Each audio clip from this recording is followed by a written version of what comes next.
Le CITO, c'est la 5e édition. Nous avons eu l'inauguration, une très belle inauguration, à laquelle ont participé Madame la secrétaire d'État, Sharaf Efilel, Monsieur le haut-commissaire aux eaux et forêts et à la lutte contre la désertification, Monsieur El Hafi, pour la région, le vice-président, la région Casablanca-Stas, le vice-président Monsef Belkhayat, et Monsieur l'ambassadeur Aziz Mkouar, qui ont déjà, pendant l'ouverture, donné leur point de vue sur le thème qui est l'eau et les changements climatiques pour une Afrique solidaire, avec des perspectives de feuilles de route, comment réaliser cette solidarité au niveau de l'Afrique, et qui ont rappelé aussi la place de l'eau pour les Africains, pour le développement de l'Afrique, mais en même temps les risques qu'encourt l'eau avec le dérèglement climatique.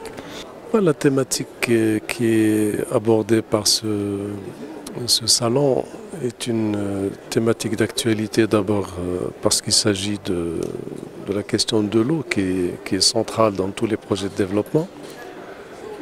Elle est importante aussi parce qu'il s'agit de l'Afrique. Nous savons que l'Afrique est le continent qui est le plus durement touché par les changements climatiques, l'aridité, mais également par un certain nombre de dégradations des ressources naturelles d'une façon générale. Et de cette dégradation, il est accompagné surtout par une forme de croissance démographique extrêmement élevée. 2 milliards en 2050, 4 milliards en 2100. Donc vous avez en même temps une dégradation des ressources et une finitude de ces ressources, mais en même temps une demande accrue du fait de la démographie notamment, et aussi d'une demande accrue due aux diverses utilisations de l'eau. Et puis le salon est important parce que la question des changements climatiques, elle est centrale d'abord parce qu'il s'est avéré d'ailleurs qu'il y a un lien direct entre la dégradation des sols, l'eau, la sécurité et la stabilité.